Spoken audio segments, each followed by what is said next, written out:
Ya asal anakku duwe nur, saulang lagi duwe nur. Iku kok ning diwae, iku nur ku menang. Jadi kelebihane nur ngeten, nur ku cahaya. Mbok peteng dedet kaya apa, iku ana uplik iku tetep dadi sinar. Iku kelebihane nur. Dadi ora kudu lampu padang, ora kudu listrik sing wattnya tinggi. Mbok uplik lah iku tetep bersinar. Mbok kunang-kunang lah tetep bersinar. Ngene-ngene.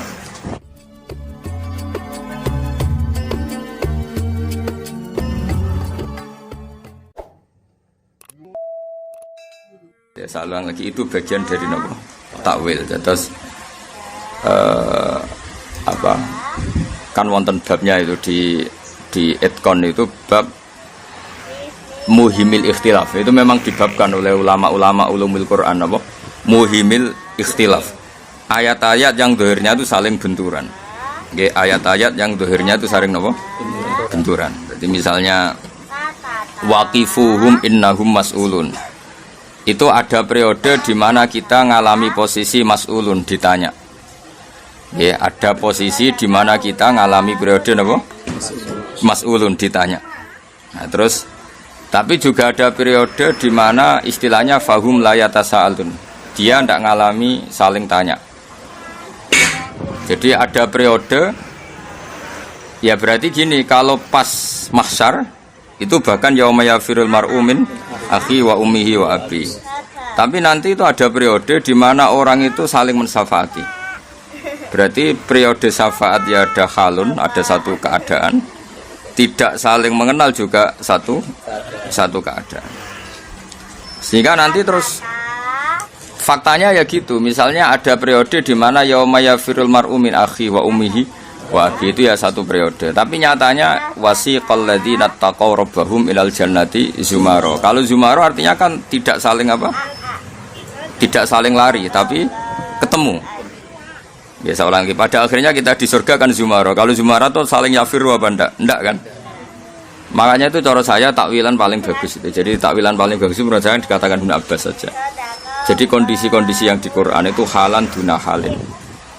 Ya bukti paling gampang tadi, ada kondisi di mana yauma yafirul mar'u min akhi, tapi pada akhirnya nanti wasiqal ladzina taqaw rabbahum ilal jannati zumara. Berarti kan ada bareng-bareng. Ya ada kondisi saling lari. Syafaat juga gitu. Ada yang apa yauma la yanfa'u malu wala banun illa man atawa biqalbin salim. Nah, ru'yatullah juga gitu, ketika Allah nafar ru'yah itu artinya fid dunya. Nanti kalau membolehkan ru'yah ya yauma idzin kan jelas Quran ngetikan apa wujuh yauma idzin nadhirah ila rabbiyah. Itu kan jelas ada kalimat yauma idzin apa? Yauma idzin yauma idqamatis saah, di hari terjadinya kiamat. Atau di hari orang mukmin telah masuk surga. Lah itu Allah asbatar ru'yata. Allah menetapkan ada ru'yah. Berarti mafhumnya apa? Ru'yah itu terjadi yauma dakhalal mu'minuna apa? Al jannah. Berarti fid dunya tidak nadhirah. Itu lebih gampang ketimbang nakwil apa ikhatoh dan tidak ikhatoh. Jadi berarti nafyur ru'yah niku napa fid dunya, nanti wujudur ru'yah atau isbatur ru'yah fil akhirah. Itu lebih gampang karena nyatanya dari awal Allah ngendikan apa yauma idzin, bahwa melihatnya itu yauma idzin, di hari terjadinya kiamat atau di hari orang mukmin telah masuk apa surga. Niku cara kula lebih gampang. Terus ada beberapa takwilan gini wow gini apa. Pokoknya semua ayat sing yuhimul ikhtilaf. Jadi ma yuhimul ikhtilafa niku ditakwil halan duna halin. Jadi misalnya gitu seterusnya. Misalnya wal walidatu yurdina auladahunna, ya mesti walidat yang kondisinya normal sehat. Ya sudah yurdina auladahunna. Tapi ada kondisi di mana walidat itu tidak boleh menyusui. Misalnya dia sakit atau cerai. Makanya ketika di pangeran wa in ta'asartum fasaturdi ulahu ukhra. Jadi kalau ada kondisi tertentu seorang ibu tidak bisa menyusui kata Allah fasaturdi ulahu ukhra. Nanti ya ada saja yang menyusui. Berarti ada kondisi irdo ya halun. Ya satu kondisi. Tidak menyusui ya satu kondisi, bisa menyusui orang lain satu apa? Kondisi. Dan itu paling gampang menurut saya. Misalnya ya fikih kan begitu terus. Misalnya orang tidak punya wudu itu haram megang Quran. Tapi ketika Quran itu jatuh di jalan dan itu sangat potensi terhinakan, maka orang hadas pun wajib mengambil. Nah itu kan otomatis hukum-hukum seperti itu berarti hukum la yamassuhu ilal mutahharun satu kondisi, napa? Satu kondisi. Tapi ada kondisi lain yang orang tidak suci pun harus megang Quran. Misalnya Quran jatuh fi mustaqdzarin di tempat yang tidak baik lah. Nah, itu paling gampang menurut saya. Terus napa? Makanya kata Imam Suyuti wa hadza makhsusun li ru'yatil mu'minina lahu fil akhirah, itu paling gampang Pak. Ayat tidak ru'yah itu hanya tertentu fit dunia. Sekali fil akhirat itu ikutnya ayat wujuhi yawma idzin nadhirah ila rabbiha napa nadhirah. Niku paling gampang. Terus ada yang mentakwil au yukhitu bihi ilman, maksudnya yang dinafikan itu kita ikhatoh, tahu Allah secara detail, itu tentu dinafikan. Meskipun kita di surga pun tidak akan tahu Allah secara apa? Detail, karena kita bagaimanapun tetap makhluk dan Allah itu selalu laisa kamitslihi syai'un. Itu juga takwilan. Tapi takwilan itu lebih jelimet kalau gampang yang tadi. Terus qad ja'akum basairu mir rabbikum, telah datang kepada kalian hujjah itu logika tentang kebenarannya Allah Ta'ala. Faman absara fali nafsi. Terus niki kula bolak-balik matur dawe Syekh Nawawi Banten tengene tafsir Munir itu. Kalau ada ayat fa inna hizballahi humul ghalibun, pokoknya kalau ada ayat yang menerangkan pada akhirnya pasukan Islam itu menang. Pada akhirnya pasukan Islam itu menang. Itu Imam Syekh Nawawi nakwil pasukan Islam yang dimaksud adalah argumentasi bil hujjat wal barohin, logika. Amma bisaulah fala, kata beliau dari awal kalau secara kekuasaan itu tidak, maksudnya tidak itu tidak harus. Gini ngrungokno, karena ketika Nabi dan orang kafir, saya ulang lagi, Nabi dan orang kafir itu kalau perang loh ya, bukan perang. Itu kadang Allah pakai status Muhammad ya Nas, orang kafir juga Nas. Saya ulang lagi ya, ketika Nabi perang secara fisik itu kadang Allah pakai status Muhammad ya An-Nas, orang kafir juga An-Nas. Sehingga bisa saja karena ini sama-sama An-Nas, itu Nabi kalah. Seperti yang dialami beliau di perang Uhud. Dan itu istilahnya pangeran resmi, watil kal ayyam nudawiluha bainan nas. Kalau sama-sama An-Nas ini potensinya mudawalah itu ya bisa menang, bisa kalah. Tapi kadang-kadang Allah itu pakai status ini hak, Muhammad itu hak, kafir itu batil. Kalau seperti ini pasti Muhammad menang, orang kafir kalah. Karena pertarungannya hak dan batil. Itu memang paling jelimet di ilmu tafsir. Seorang lagi itu paling jelimet di ilmu tafsir. Syekh Nawawi itu ketika di Mekah itu pas Indonesia dijajah Belanda.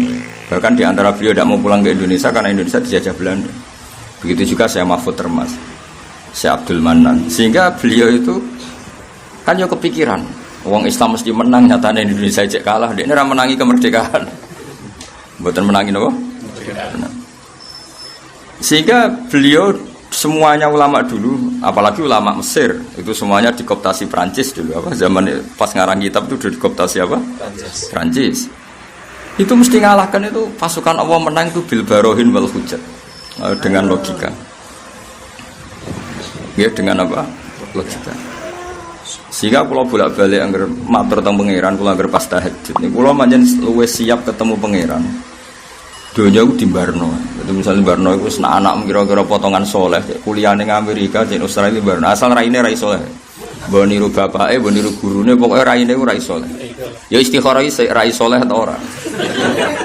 Raine wae delok atine, ati ora ketok. Raine kan ketara. Musimahum fi wujuhihim minas sujud. Ora ketara, anak mdendur ta ora kan ketara. Nanti asal anak itu duwe nur, saya ulang lagi duwe nur. Iku kok ning diwae, iku nur ku menang. Jadi kelebihane nur ngeten, nur ku cahaya. Mbok peteng dedet kaya apa, iku ana ublik iku tetep dadi sinar. Iku kelebihane nur. Dadi ora kudu lampu padang, ora kudu listrik sing wattnya tinggi. Mbok ublik lah iku tetep bersinar. Mbok kunang-kunang lah tetep bersinar. Ngene-ngene. Mulane kejugeman gedeng santri goblok kejugeman. Iku tetep barokah ngono. Dua kok Papua terus dua kok NTT ngono tetep. Yang salah wong karo anu uplek kok jejes tongkring kok dolim. Jadi kula nu kadang ngrasa dolim. Termasuk kula nu mahjubno sampean ngrasa dolim. Ajane salahmu karo anu plek kok jejer. Songkret. Ngani ngoyo. Akhire isane kasut tok malah lara kabeh. Kula baleni malih ya. Kula tanggung jawab nganti ketemu pangeran. Jadi kula berkali-kali salat teng ngarepe pangeran wis pokoke madzhabun al-Qawahabi. Kula delok makalah Syekh Mahfud, Basim Asy'ari, makalah sinten ya, Syekh Nawawi. Niku tak titeni. Apalagi ulama-ulama Mesir lebih ngeri lagi. Karena beliau-beliau ngarang kitab ketika Mesir dijajah Perancis, Indonesia dijajah Belanda. Sehingga setiap janjinya Allah orang Islam pasti menang itu kan yo mikir, muni menang nyatane kalah. Muni ra bakal menang ya suatu saat menang. Akhirnya ya sing karuan menang itu apa? Ya bil hujjat wal barohin. Yang mesti menang itu adalah logika, yaitu andekan diadu logika. Ya diadu logika. Misalnya milih mana jagoan tunggal itu 1 apa 3. Tentu orang milih 1. Di mana-mana pemenang itu 1. Terus milih mana alam yang wujud ini diciptakan oleh ketiadaan dengan diciptakan oleh zat yang wajibil wujud. Mesti secara logika orang milih wajibil wujud. Karena nggak mungkin mewujudat atau diciptakan al-adam. Begitu juga terus gitu. Lan kula niku mboten kuwatir nek sampean ndek anak sekolah ning Australia ning Jerman asal tak diraine ra iso lah. Iku tetep kemungkinane iku wong Jerman sing anut anakmu ora anakmu sing anut wong Jerman. Karena kekuatan hidayah itu luar biasa. Coba sekarang mahasiswa udah biasa pacaran. Itu ketika di Inggris di Jerman udah gawe masjid, gawe komunitas muslim dan banyak yang tertarik menjadi muslim. Itu udah ora tau ngaji jalalan. Ya ora hafid. Karena nurul iman itu tetap akan mengalahkan apa zulamus syirki atau zulumatis syirki. Tetap asal wong Islam itu Allah mensifati dirinya apa Allahu waliyul ladzina amanu yukhrijuhum minadz zulumati ilan nur.